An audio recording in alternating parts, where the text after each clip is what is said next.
Man, For the third time, ladies and gentlemen, welcome to the Football Boot Hour here on the Boot Wizard YouTube channel. This is the third time I've done this intro because YouTube apparently hasn't been letting me go live. I've reset the whole thing over and over again. So, welcome. We are doing a podcast this evening on 11 football with the lovely Ben, who is in the middle of me and Andrew. As we are always here, we will be covering all of the regular stuff like the Predator, the Ronaldinho Tiempos, all the new releases, all of our pickups. And if you do have questions for Ben, please put them in the chat. And if you want to make sure they are seen, then do add a donation. We will make sure we see that particular question. That intro has been a lot longer and a lot more energetic twice before this, but I am wrecked now. So what I'm going to do is I'm going to throw straight over to Ben to get him to introduce himself because we are delighted to have him. Ben, can you please tell the people who you are, and please don't laugh at my misfortune for having to do that 3 times. No, it's good. We got three good takes at it, so we're finally live. No, super excited to be here. So my name is Ben Shahabar. I'm the founder of 11 Football, and for those who don't know, we're a new premium turf shoe company that launched in October with our first turf shoe called the TF1. Andrew and James both have one. I actually don't even have any around me, which is crazy. But yeah, really excited to be here, talk shop about boots, and answer some questions. Thank you very much, Ben. I apologize for not giving you the big introduction I gave you the first 2 times, but I'm out of words. I've run out of words. Perfect. Andrew, how you doing this week, man? Sleepy. Sleepy. I had a kid who had a fever the entire week. Oh, so yeah, that's been fun. We're dealing with tonsillitis this end, so I know your pain. I know your pain.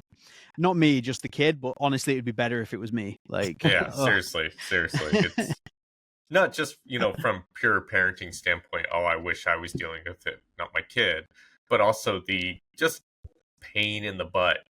I meant the pain in the butt. I didn't mean like a friendly parenting thing. I meant it's a pain in the butt. Yeah. So chat, thank you very much for joining us. I apologize for the massive delay. Honestly, this was not our fault this week. There's just nothing I could do. I'm really, really sorry. So Sam Phillips, Clippy's Collection, Josh Tossell, Justin, who else is here? Andrew Palmer, Footloose Boots, all in the house. Apologies if I have missed anybody. Let's jump straight into the new releases. To top off my week of everything going horribly, horribly wrong, the images are also not loading this week for some reason. Yeah, the platform hates me. So what we're going to do is just go through them, and you'll all know what we're talking about anyway. We will start with, I think, the biggest release of the week, because one of the others hasn't released yet, with the Predator Mania. So we've got a made in Germany Predator remake. This is the Gunmetal remake, which we have been waiting for, really. And I would love to know your opinions. We'll start with you, Ben. What are your thoughts on the old Gunmetal remakes in general? I'm a little bit tired of the remakes, but I think the exception is this one. I mean, seeing like the old photos of Beckham, it's just so classic. Kind of see your screen. And are they real leather? That was one question I had.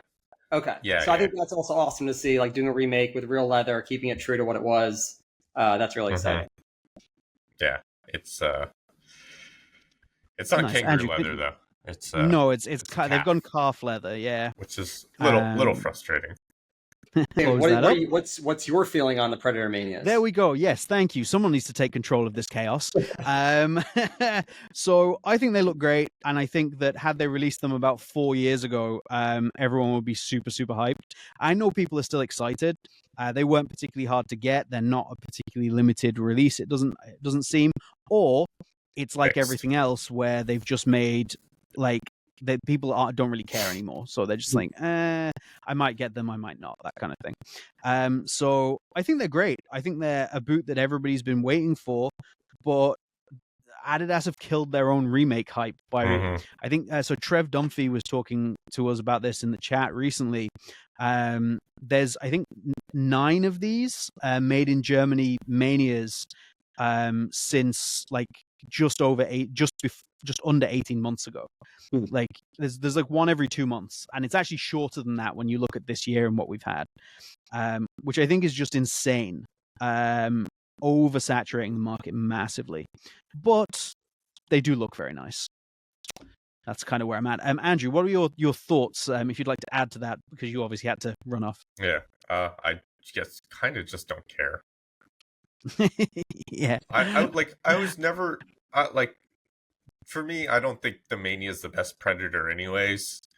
So like, and that's weird because 2002 World Cup, I have so many fond memories of waking up in the middle of the night to watching that and everything, and like, you know, Beckham wearing the gunmetals after that and the Champions League and stuff like that, and I just don't care at all.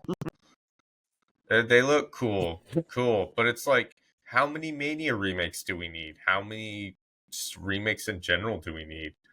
Yeah, I would love to have a Power Swerve remake, but, you know, honestly, I just kind of don't care if they even do one anymore. Like, I can find old Power Swerves and I'll just wear those instead. Oh, I think I popped. Can everybody hear me still? Yes. Yeah. Good. Because I just saw the same thing happen again, which made you not be able to hear me a second ago. I'm like, oh my God. So with that in mind, Andrew Palmer does make a good point. He's a little bit more excited for them with the new sole plate on them, which I see. I see the excitement for that, and it's kind of cool.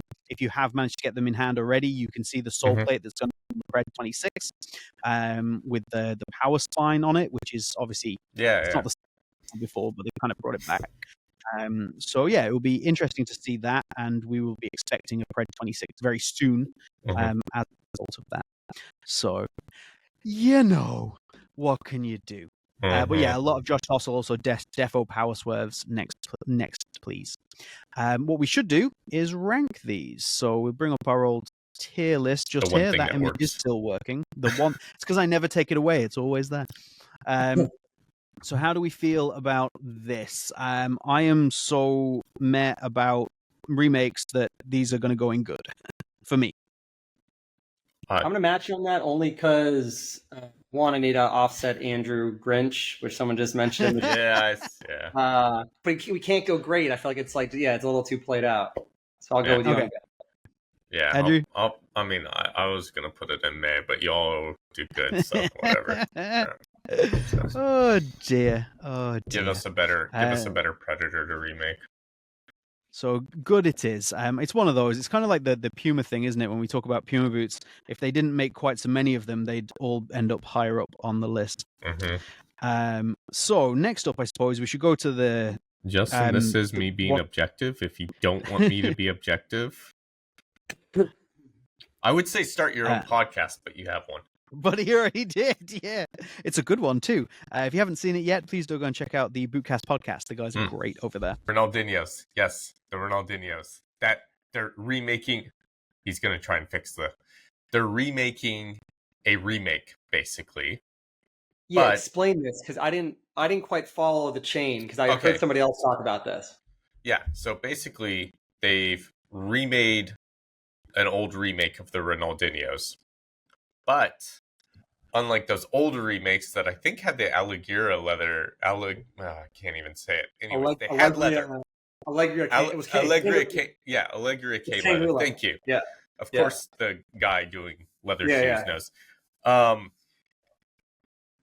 They're synthetic, and it's a new proprietary synthetic that Nike has developed, but like nobody wants that. I mean, I'm sure this will blow over because everybody wants this boot, but still, it's like, just make it leather. They're still using leather on their Premier models, so it's like, you know, and they're still using it in some of their other shoes. They're just, I don't know. I kind of think they're just, I mean, it's Nike. They always speak in double standards. They, you know, they'll talk about how environmentally friendly they are with this move, except they fired their entire environmental compliance team, you know. But then they said the whole company's environmentally friendly now. But then they've also masked all the private flights their executives take. So it's like, you know, Do you know why they didn't remake the original? because I think probably nobody remembers the original at this point for a lot of these guys. You've got a whole fair. lot of younger guys. They'll know the hype of the previous remake, but not the height of this, or not the hype of the original. Yeah. I'm hoping everybody can hear me again now. Yay! Excellent. I kind of know what the problem is, and I also can't do anything about it, because if I do, it will end the entire stream, because I have control of everything. So if I essentially need to reboot my entire computer, but it will kill the stream, so we can't do that. So I assume you guys have covered the Ronaldinho there. Yeah. Excellent. Well, I didn't hear Ben's thoughts. Ben, thoughts? I think, again, similar to Andrew, I'm obviously disappointed if they're going to do a remake that it's not real leather. I think that's usually a big part of the nostalgia of these boots. I think it looks great, even though I'm not much of a Nike guy. So that's okay. Yeah. Fair enough. Yeah. I think that, obviously, as somebody who doesn't really care for leather boots anyway, I think it looks great. And I'll be interested to see what the synthetic is like. Because I'm assuming this synthetic is potentially going to be better than what we have currently with the Fly Touch Plus.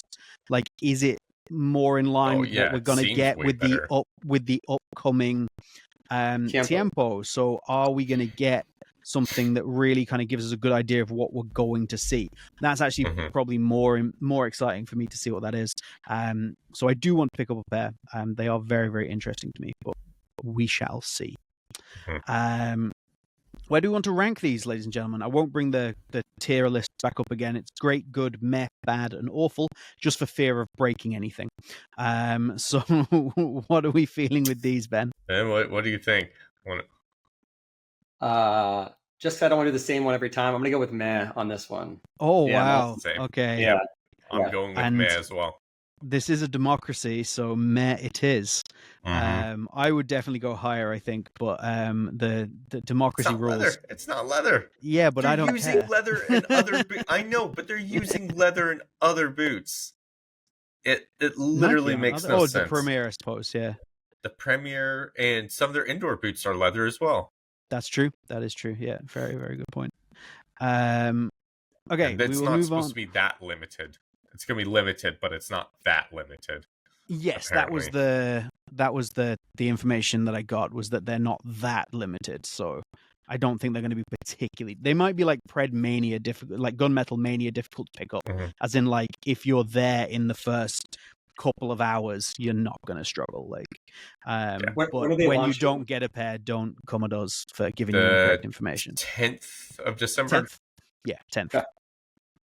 I have a tinfoil hat conspiracy theory that the only reason they announced these when they did was to announce them pre-Gunmetal Mania and pre-launch of the Pred 26, so that people would go, oh, actually, I want those, and maybe wouldn't spend their money on the Gunmetal Mania or the Pred 26.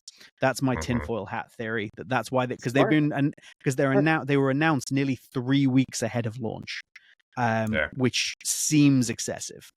So that's my tinfoil hat theory. We will move on to a boot that I definitely know Andrew and I are big fans of, but where it will rank, I don't know. We're being Grinches today, apparently. So we're going to go with these. So this is the Asics DS Lite X-Fly Pro 3 and also the X-Fly 6. They both came in this new, I'm going to call it like pewter colorway, with like a highlighter yellow. I'm trying to remember what they call the color. Yeah, Asics logo on there. I think these are very nice. I think that's a nice looking football boot. It's good. Very clean, very, very Japanese football boot aesthetic. Two colors, highlight color, base color. There you go. Ben, what are your thoughts on these? I assume you haven't had a chance to try the Asics. No, yet. I have. Oh, you have? Recently, and he gave a glowing review, so I ordered one, and there was like only a few sizes left on asics.com, and I got one. Yeah. So it's a great boot. It's super comfortable. Andrew, the heel, really nice Heel is fantastic. I hear you on that. But is the colorway that nice? I don't love it. I think it's like a good boot, but is this release that exciting? I think that might maybe more my Yeah, question. yeah. That's well, that's fair. That's I can get that. I mean, I'm definitely way more excited than people are. I thought I'd bring my X-Fly 6 as well, which I 6. happen to have just behind me, It is. just to show you the other silhouette. What is this? That's actually more exciting. Yeah. Curado So Gray. this was the Safety Soccer Shop yellow. Camo exclusive colorway, which Andrew got for me, which I really, really like. I still haven't done my review on these yet. I've tested them, but I haven't actually done the review on them yet. So that's gonna come hopefully before the end of the year. Jesus. I think like 2 weeks ago we had some dude just spamming that question. No, somebody left a question on the pod, and you never answered them. Yeah. I think I did answer. I think I just answered after you. Okay. Basically, my answer was when it happens. When it happens. That's as is so these days. Yeah, it's happening. But anyway, I love this colorway. But white, gray. I'm a basic guy. I'm a very basic Andrew's guy. a basic bitch. Ben, what are you thinking for ranking these ones? Yeah, this is a meh for me. I think again it's like a solid boot, but this colorway doesn't really get me going. Yeah, I love the boot, but I'm also on meh for this colorway. Okay, well, I'm doing good, but that's personal preference. You've been overruled. I also think it's interesting that as they've switched to this synthetic, they haven't done any crazy colorways yet, and they could. Yeah, I think they really could. Right, yeah, good point. I mean, the previous model for the Paris Olympics, they did a bright yellow, and that was in a kangaroo leather. So it's like it's kind of weird to see them switch to this and then just not. Well, it's not too weird because they have to play it safe with their home market. Yeah, that's fair. That's fair. Yeah. Okay, moving on, we have what I think is a fantastic looking football boot, which are these here. So this is the new Skechers.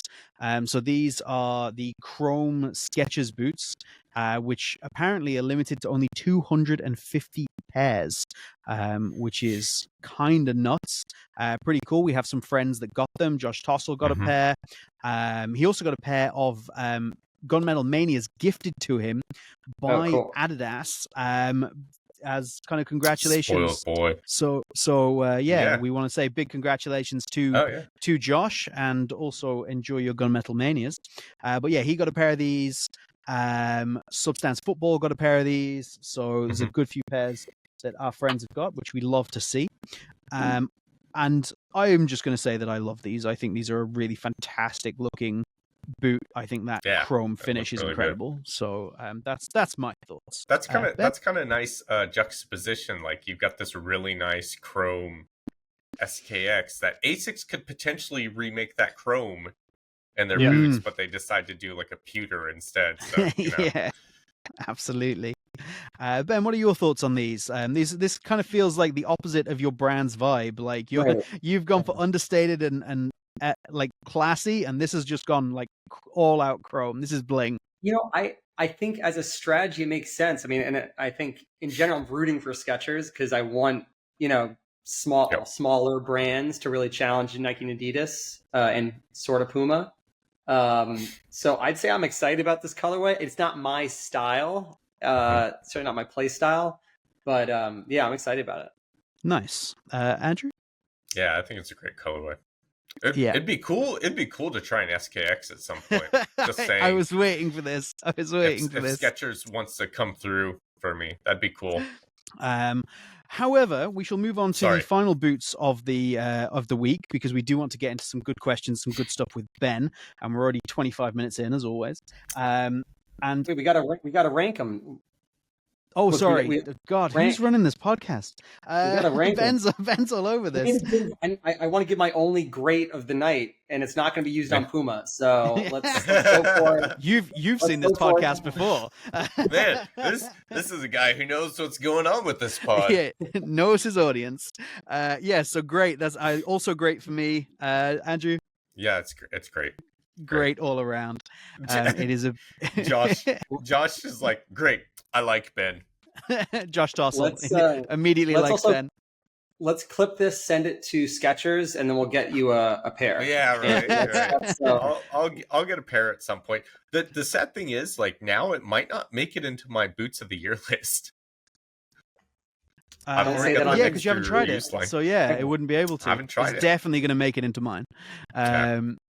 So there's a lot of quickly. Andrew Palmer says that we're crazy, like me and you, Ben, for not really liking the Asics colorway. He thinks it's amazing.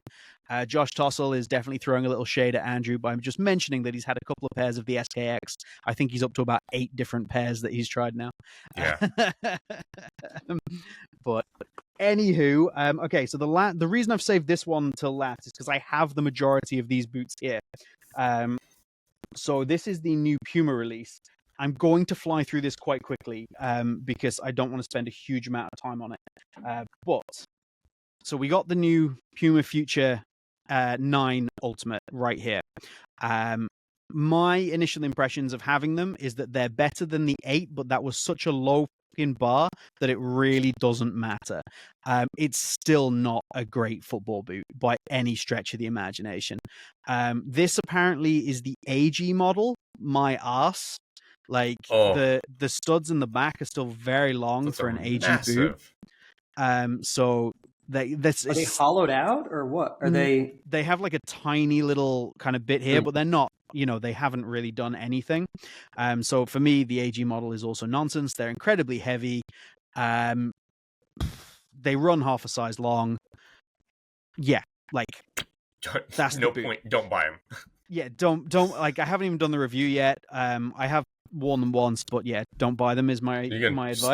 Toss them in the bin, like you did the other ones. Like I did the other ones. That went down well, I'm sure. There's a reason Puma don't talk to me. However, on top of this, because I'm a crazy person, I obviously showed you the Pumas last week, so that's the King 20. We also have the Match Future 9, but this is the Match Fusion, and this is this one. And this is the regular Match. So we have the Match Fusion and then just the Match. The difference seeming to be that the Match Fusion has a lower cut and a attached burrito-style tongue. So the tongue wraps underneath one side, but is attached. So it's burrito-style, but doesn't actually... It's weird. I don't know why this boot exists. Because why? Puma is a dumb brand, just making dumb decisions. Like, genuinely, if someone can explain to me why there's 2 match level boots and one of them looks like this and one of them looks like this, I don't know. Could you imagine having the kind of budget that Puma has? Yeah. And then but sometimes having too much money is a bad thing, right? I guess. So what you're saying is they should just choke off the money supply to their, designers and stuff. Fight for it or something, yeah. These are apparently FGAG. Once again, my ass. So yeah, that's the match level boot, which isn't terrible. Like, it's not great, but it's also not terrible considering the price. This is the pro level boot, which is like obviously the first tier takedown. This is goddamn awful. This is plasticky and slick and bad. Avoid that. Then, I'm not done. But wait, there's more. I also have the King Pro. So this is the first tier takedown King, with the Soft Touch Plus upper. No, sorry, this is the Match. So this is the Match with the Soft Touch Plus upper. Reasonably nice, like not too bad. And then this is the Pro with Total Touch rather than Total Touch Plus on the upper, which is, of what I've shown you today, excluding the King 20 Ultimate, is the best option. All of them quite heavy. None of them particularly outstanding. That this one may be as the exception. This might actually be a very solid option at a discounted price. I mean, but we got the hard ground. And we got a brand new, completely. It's so different. I should have put them in the list. I forgot about those. Yeah, we got a hard ground King Ultimate, and it's got a floating tongue and different stitching. It's basically a completely different boot from the standard King. Yeah, I need that boot. Actually, it actually looks pretty nice. I need that boot. Yeah. But yeah, so there is all of the Puma boots, the futures and the kings that they currently have available. None of them are that impressive, apart from maybe this. And as a whole, I'm just going to put them in bad and move on. Bad. Ben, thoughts? I'm going to bite my tongue on this because I also don't want our boots showing up on this podcast in some future and getting shit on the same way. So I want to like preserve a little goodwill. I will say I am actually a little bit. I'm excited about the new Puma Kings. Is it the 20 Ultimate? 20 I'm Ultimates, confused. yeah. So I'm actually excited about those to try them out. Yeah, these are nice. So I don't know, that wasn't technically included, but I'm just getting confused on all the different products. Yeah. Like if I were to look at a Puma product matrix, how many shoes are we talking here? Like what's the, I think I'm lost in it. So I think that's the thing too, because like even like a decade back when I was still working retail, you'd look through their catalog and it'd be like, why do you guys have so many levels of like even then they have like 6 different levels. Mm-hmm. It's like there's no need for all that. Somebody in a Puma meeting went, "Oh, how many boots do we want for this?" And somebody else just went, "Yes." Yeah. Like, that's what's happened. That's the Same with problem, colorways. yeah. How many colorways should we release this year? More. Yeah. Cool. So yeah, I'm going bad. Andrew's going bad, and Ben is going to reserve judgment for the sake of. I'm going to go meh. Let's go meh. Okay, Okay, all right. Fair enough. Balance it out. Josh Tossell reckons Puma are confused themselves. Yeah. And Andrew Palmer is pushing me to try the New Balance Furon Team. To be fair, after I saw his picture today that he sent, I will probably do that. But that is 1, 2, 3, 4, 5, 6, 7. That's 7 different reviews to do, which is 2.5 weeks worth of reviews just on maybe Puma by boots. the time of the World Cup. Yeah. Oh, I'm drowning in reviews. Anywho, let's move along. Now is the time, chat, to start getting your questions in for Ben. Yeah. Because what we want to do now, this is why Ben is here. As much as he seems to have seamlessly integrated into this podcast and just joined everything we're doing, it's like you've always been here, Ben. We appreciate it. We want to know about 11 football. So we decided the best place to maybe start is a bit of history, because a lot of you may have followed the journey of 11 football and Ben through social media. I know, of course, that's where I found them. It's where Andrew's found them. And it's really, really interesting. But a lot of you may not have actually seen that. So we're going to kick to Ben, give you the floor. If you can kind of give us that kind of history that you shared with everybody in the slightly truncated version of how did 11 football come about? Like, what is it? The whys of it all. I mean, I don't think I've ever actually explained like the full history. So I was just prepping for this and trying to think about where to start. It actually starts when I was in college. So I obviously played soccer my whole life. Probably got burnt out in high school, didn't play in college. But for my like senior engineering project, I decided to design a football boot and write a whole business plan of like how to go to market against like Nike and Adidas. So that was like my senior, thesis project, basically, in engineering school. And after that, I like wanted to get into footwear. I worked at Adidas for a little bit. Then went off and did some other stuff in tech for a while. And honestly, for like 15 years, basically this like seed of an idea that I like wanted to start a football boot company was just like nagging at me, and it's like got to a point, I guess basically last year where I said like, this is the time I should do something about it. So we started in, August of last year.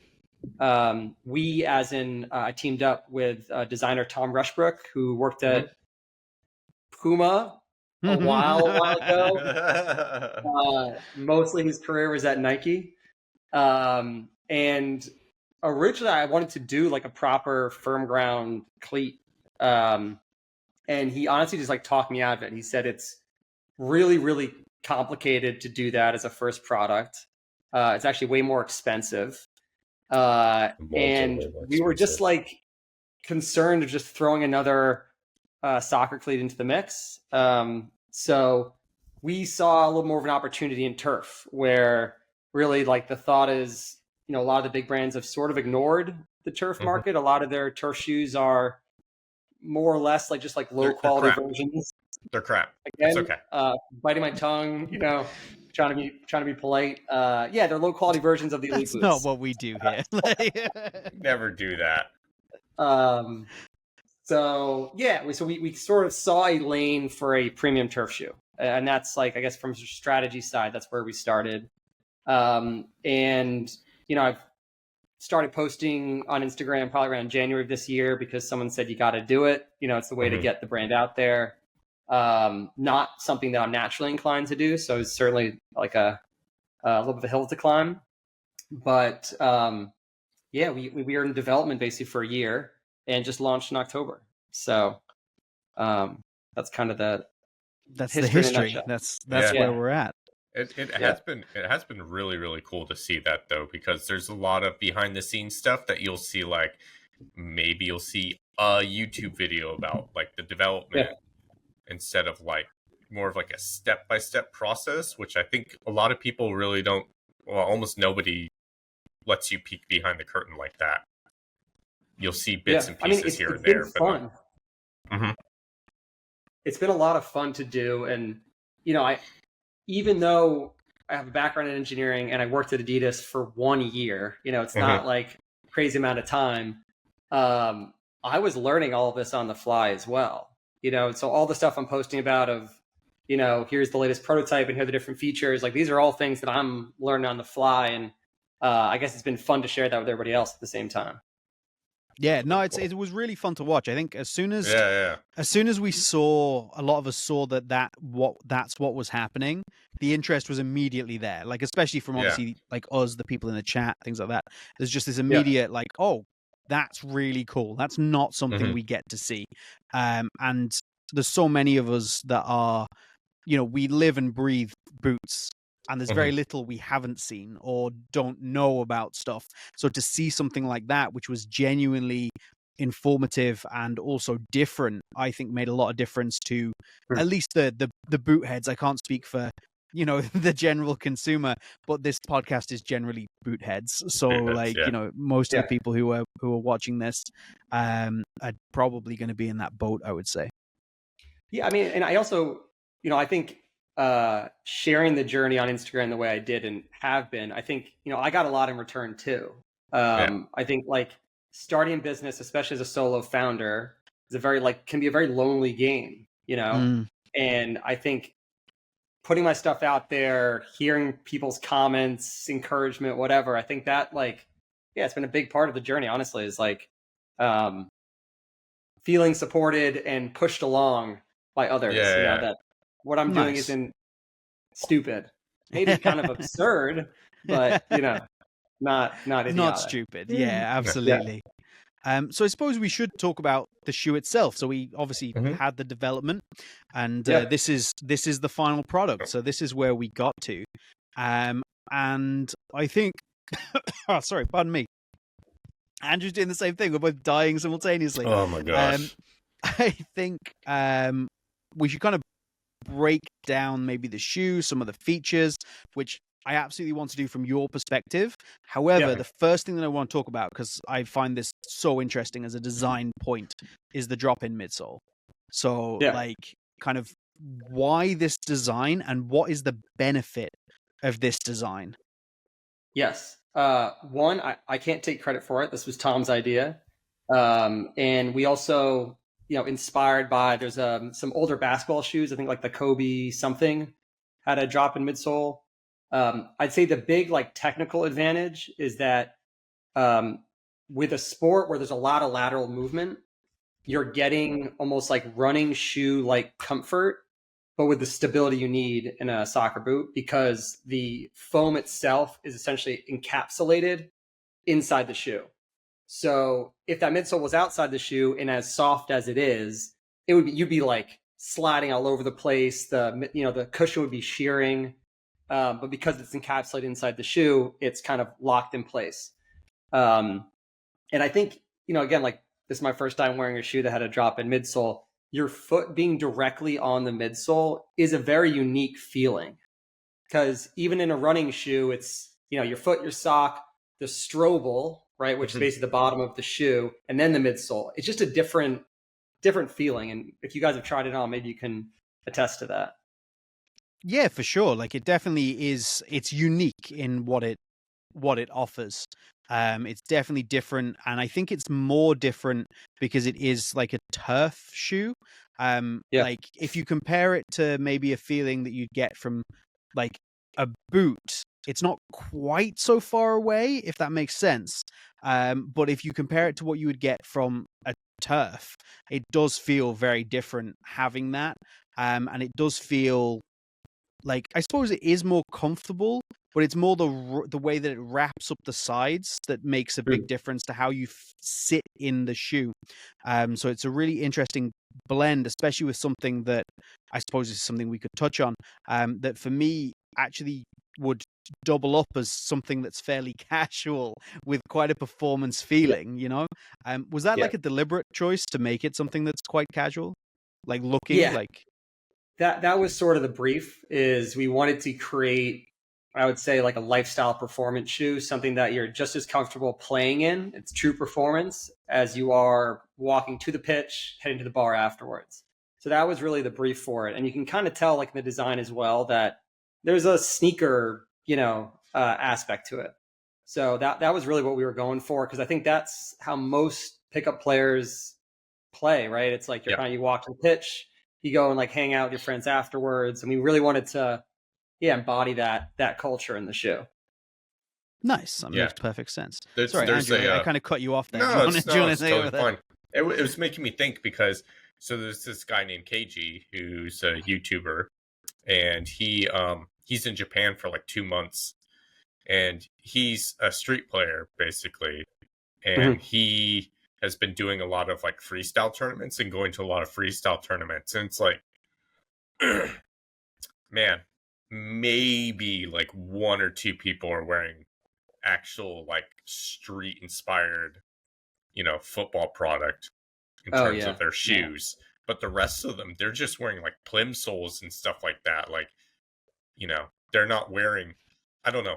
Like, to me, it kind of speaks to the fact that I don't think a lot of brands are actually, hooked into the culture as much as they should be, or like, I don't know. Like, you saw some Sambas, and those are the ones I saw, but it's nobody else is wearing like football indoors or anything.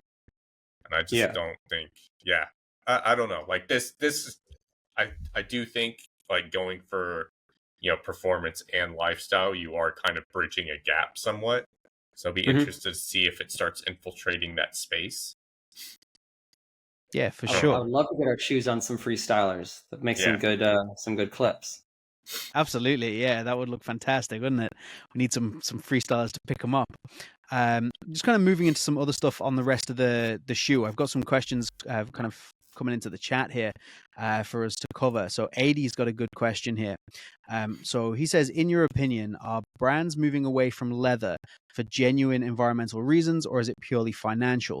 What are the cost differences between leather and synthetic? So if anybody doesn't know, these are a kangaroo leather shoe. And I'll kind of let Ben take it away from there, because you have a better insight than anybody we've ever spoken to as what are the cost differences, and what is the reason that you went for a kangaroo leather as opposed to maybe a synthetic. I cannot speak to the decisions Puma, Nike, Adidas, I guess Asics, and maybe Mizuno. Having like worked with kangaroo leather, we wanted to do it because really the people we're going after with the shoe get kangaroo leather and love kangaroo leather. And so we really wanted to like bring that nostalgia. It's also functionally a very great material to make soccer shoes out of. So that was kind of where we came from. Having said that, it's a hard material to find these days. It's just not used as much. Hard to find really good quality kangaroo leather. It is difficult to work with. A lot of factories just don't have the experience or techniques to work with kangaroo leather because it's a little harder to work with. And it's expensive. Yeah. So it's almost like if you want to work with kangaroo leather, you really have to want to work with it. Yeah. And obviously, it limits the designs you can do with it because you can't do a ton of crazy overlays. Colors are a little bit difficult because you have to deal with a lot of coatings. A lot of adhesion to kangaroo leather is different than normal leather or synthetics because of the oil content. So it is a challenging material to work with for a variety of reasons and is expensive. So that alone, if you're at the scale of Nike, Adidas, and Puma, I totally understand why they don't want to deal with kangaroo. It's a tough material to deal with. Synthetics are you know what you're getting every time, and you can go crazy with the designs. There's a lot more design freedom. The actual cost differences. So rough numbers, we pay like between $6 and $7 a square foot for a kangaroo. I think normal, like really good quality bovine leather is probably half that, if I remember, something along those lines. And then kangaroo leather skins are smaller, so your yield isn't as great as when you have these really large skins from cows. So it's funny, all these things you learn working with kangaroo leather of like, all right, I kind of get it. It's a tough material to work with, and you really have to want to use it in order to use it. And I'm staying away from the sustainability or animal cruelty, conversation. That's a whole nother can of worms, and something I think it's worth a discussion, but I think that's a whole nother, reason to use it or not use it.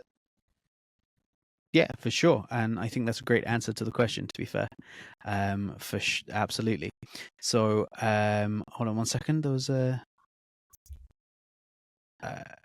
no, I missed it. Sorry, I thought there was another question in there that was linked. It was not. Don't worry. So obviously we've kind of covered the kangaroo leather aspect of that, which I think is very kind of crucial to the shoe. Speaks to the overall idea of the shoe, which is definitely this kind of premium, high-end turf shoe. And then we've of course also covered the drop-in midsole. So from your point of view, with those kind of things covered, what else would you like to talk about? Like, you're the expert. Tell us about the boot. What do you want to tell us about this? If you you have many hundreds of people, hopefully thousands of people will see this. What do you want them to know? Yeah, I mean, I think that the traction is probably another big piece of the design story. So if you talk to anybody who plays on turf, they always complain about the traction of turf shoes. And so that was a problem we wanted to solve. And we wanted to make sure it could be a marketing highlight as well. So we sort of had the kangaroo leather, the drop-in midsole, and then like the third bullet point for us is really the Vibram outsole, which we custom designed the traction pattern. I actually placed every single one of those lugs in Illustrator. I assume there was software that did this, but there's not, or we don't have it. We couldn't afford it. So I'm very proud of that traction pattern. Obviously worked with Vibram on the design, so it wasn't all me. Vibram's like a very well-known, durable outsole compound. So it's like, part of the story for us was, traction and durability, and being able to leverage the reputation that Vibram has was super important as well. Absolutely, yeah. Like, it's going to make a huge difference. And it's an interesting one, actually, because I say to people a lot, people will be saying to me like, oh, why don't you ever recommend turf shoes for AG? I hardly ever recommend turf shoes for kind of modern AG pitches. I'll only ever recommend them for like sand-based AstroTurf, never for like a rubber pellet pitch. And my answer is always because the traction's crap.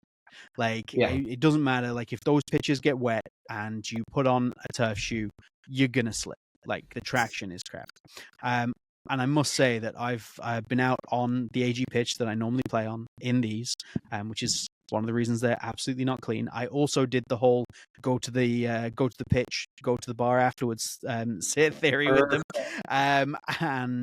We get footage of both those things, by the way. I just have footage of the one. Surprisingly, it's not the bar. And I will say that I did have much better traction. Noticeably better traction than I would find. Had the chance. That's because you've got a broken foot. Well, no, my feet are fine now. But the other problem is the last match I had was actually on grass for once. Oh, makes a change. Yeah, we're almost always on AG here, but like man, I have seen in the total time I moved here like 8.5 years ago, and all that time, and we play on AG, like, and it's really nice AG, like it's very thick grass and everything. I have seen a total of 2 people wearing turfs as opposed to boots. Almost everybody just wears boots with an HG sole plate. Yeah. Or like Mizuno and Asics's FG. But it's funny. Like, we're seeing, obviously, we follow the turf market really closely, and we sort of want to be this turf shoe company. We're seeing a lot more in youth players. That's becoming more the standard now of like, if you're playing on turf, you're wearing turf shoes. And I think it's, I think you don't want to wear your legs down too early. Obviously, there's like a, safety and injury prevention piece to it too. But I think in a way that in the past they would still be wearing normal firm grounds. So it's interesting to see. Like, I think there's a little bit of a swell of change coming. There's that, and I have heard that some places have banned firm ground or even artificial grass boots because it does tear up the turf more. Yeah. So, and they don't want to pay for repairs. Obviously, it always comes down to how much money do they have to spend for upkeep. Yeah. One of the groups I play with, they if you wear firm ground cleats and you step on somebody, you have to take a 2-minute timeout. Oh wow. So I actually, earlier on and before I started this company, I did step on somebody. I sat in the penalty box. Very embarrassing. Very, very embarrassing. Oh dear. Just a quick one. Are you I'll paraphrase, but would you be looking at any kind of like indoor or futsal kind of expansion to the brand, or are you looking more to stay in turf, or kind of maybe even expand to FG boots in the long run, or is turf like your niche now? I would say ultimate goal is to be a football boot company, and I think that should encompass all surfaces. Yeah. I would say we'll probably expand into indoors before we do firm grounds. I think, again, it's a little bit of a different market dynamic than firm grounds. But in the name of not being Puma and editing a little bit, we're going to stay like very, very focused on turf in the short term. It's something like we're getting really good at understanding. We still think there's a big opportunity to differentiate. So, and we're very excited about the turf segment. Nice. And that does lead me to the next kind of idea of people talking about things for the future. Future colorways. Obviously, you've gone for the very classy blackout look here. Is there a thought to do other things, or the suggestion, of course, in the chat is the whiteout, like go for the opposite, which, if people who know me, I am all for that idea. It's so funny. Like, I mean, we were just talking about how like Adidas released something and kind of cut off the sales of other things or whatever. It's always hard. Do I talk about all the colorways coming out so people wait to buy those, or do I just say, "Hey, man, sorry, black is black. That's it." You just say, yeah, we may do something. It just depends. Yeah, absolutely. Yeah, like we might do it in the future. We might do it in the future, but these need to sell first. So, No, we're working on a cream and gum rubber outsole colorway right now. Nice. I like literally picked up one of those like Pantone color books. We were looking through like what is the exact like cream Pantone we want to do. Was that recently? You had that on your stories? We had a story. Yeah. Okay, yeah. I saw that and I was like, what are you doing? And they're expensive. Color books are like $200. They're no joke. Yeah. Oh my gosh, yeah. But no, I think like a cream with slightly translucent gum rubber outsole. Nice. Stick in like sort of like the lifestyle look and feel of the shoe. I'm excited to. I'll be showing it off in some Instagram reels when we have some more samples. So, Addy, he does do kind of concepts on his own. Like he'll take a boot, and then kind of like the color and stuff. So yeah, he just said I may make some concepts. I'd love to see him. Send him over. Yeah. Just while we're talking about styling, I have a quick question. I'm assuming the answer is whatever way you feel. But like, is the tongue supposed to go here, or is it supposed to go here? So I'll tell you the actual history of it is the original designs. We wanted to do like a full like fold over tongue. That was like the original idea, like really like nostalgic. And as we're getting into it, we're like, I just don't think we're gonna be able to like nail the fold over tongue. I think it's gonna be one of those like design sticking points that you're just not gonna be able to solve. And was it this material too that you're working with? Yeah, that was exactly. Okay. Yeah. And we were just like we weren't confident we were gonna get like the, sort of like the clip or whatever it is. Like yeah. So we designed it to be up, but then towards the end of the design process, we're like, well, you could fold it down. So I'd say it is whatever you want, but because I've definitely been folding it down. I noticed that, and I was going to ask about it. Okay. I just natural reaction. I put them on, and I was like, I bet this folds down really nicely, and it does, and it sits really, really well. I've been rocking them with the little fold over on rather than up. So yeah. Yeah, it's one of the things you kind of luck out. You didn't intend to, you just kind of luck out, and that's why we have the logo on the label on the other side also.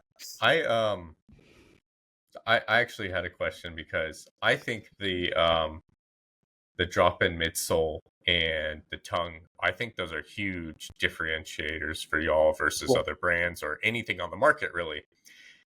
But y'all were working, or there's that one of those barefoot guys.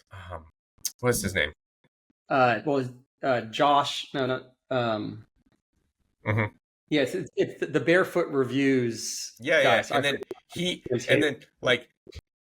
I was yeah, and he immediately took out the midsole, and I was just like, I understand why he's doing it. I understand this is totally his thing, but like that's like the main piece of tech to me on the boot. So it's like, did you just kind of look at it and be like, it is what it is, or you're like, he messaged me, and first of all, he tested on grass. So I was like, okay. And he said the traction wasn't great, and I was like, we're running on grass.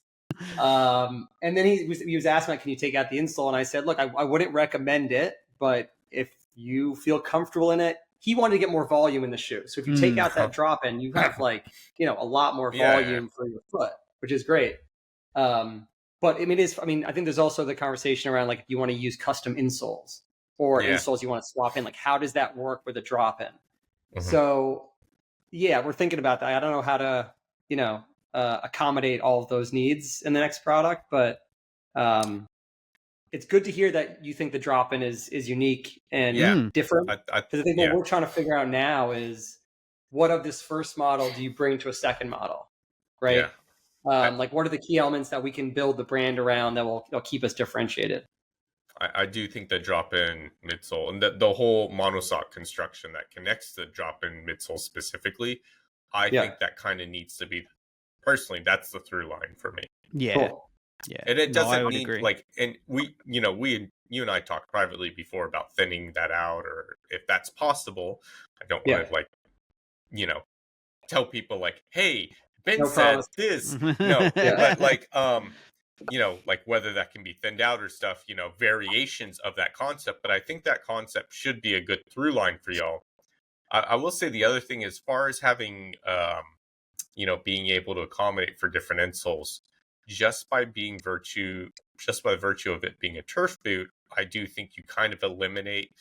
I would, maybe it's crazy to say like half the need for that, but like I do notice a lot of people in the past, just from my experience, who would just, as soon as they switch to turf boot, it's like, oh, I no longer really need a custom insole anymore, just because I've taken out the insole's need to make up for the fact that I'm wearing a cleat.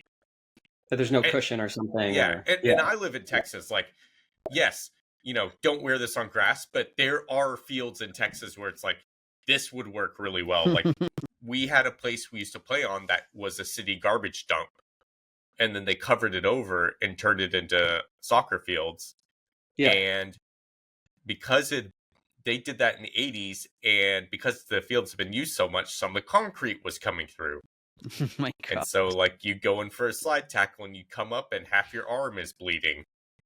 And so And yeah, it's there are use cases for this on, well, I say grass, but I use that very loosely. Andrew, I hadn't. My previous career was in waste and recycling, and I have never figured out a tie between how do I talk about shoes and waste and recycling. There I you think go. you just figured it There out you for go. me. I think like the landfill covers that are soccer fields. That's Yeah. it. There you go. Thank you. And for what it's worth here, it's crazy too, because a lot of high school and like even my kids' elementary school, their sports fields are dirt. And it's just compacted dirt. And kids and guys here will wear cleats on them because it's like really thick. So it'll take a cleat, but it's still like when it's really dry and it's not raining, like a turf shoe is definitely better, and nobody does it at all because I just don't think there's those turf options. Like there's a couple of brands here and there who do it here, but like, man, if anybody has that kind of, pitch outside of Japan, you're not going to have those options because there's no, it's basically it's y'all because nobody makes a high-end turf boot. Yeah, for sure. Cool. Okay, with that in mind, we've come up to our hour there. We don't want to go on too long. Yeah. We will jump into a members only chat. If you can join us, Ben, that would be appreciated. If not, we understand. But before we go, I think we should definitely give people kind of the top line key information. So kind of what the sizing's like, where people can buy them, that kind of stuff. So anything that is going to help people choose to buy or give them the ability to buy your turf boot, Ben, now is your opportunity. This is not a friendly chat anymore. This is the sales pitch. This is the information people need to buy these. Let's do that before we move on. So I think that the top line is our TF1 is probably the most comfortable shoe you will ever wear. Certainly the most comfortable soccer shoe you will ever wear. They are available on our website, 11football.com, and a couple retailers sort of around the US. And we actually have a Black Friday sale going on right now. So if anybody's watching this live, you get 25% off. And if you have a special request, I answer all of my DMs. So just reach out and I'll help you out. There we go. So that's the TF1 11 football, if anybody is interested. Nice. So I'm going to set up, as I have been doing recently, the members only stream. Seamlessly. As always, yeah, there we go. That's going to happen. So we've got 60 seconds before this flips to a members only chat. So only members will be able to see and interact. So please, before we do head off, you can of course get subscribed to Boot Wizard. You are right here on the Boot Wizard channel. You can find me at Boot Wizard on TikTok and at Boot Wizard Boot Reviews on Instagram. Andrew is findable anywhere at Lockhart Boot Blog, and do check out lockhartbootblog.com for all his latest reviews. And Ben, please do tell the people where they can find you before we go. At 11 Football. Nice and easy. So check out 11 Football. Go and drop them a follow, and that will be all the good stuff. Justin. We will see you all in the live chat in about 7 seconds. I usually time that a lot better, so I'm talking right to the end. We're done.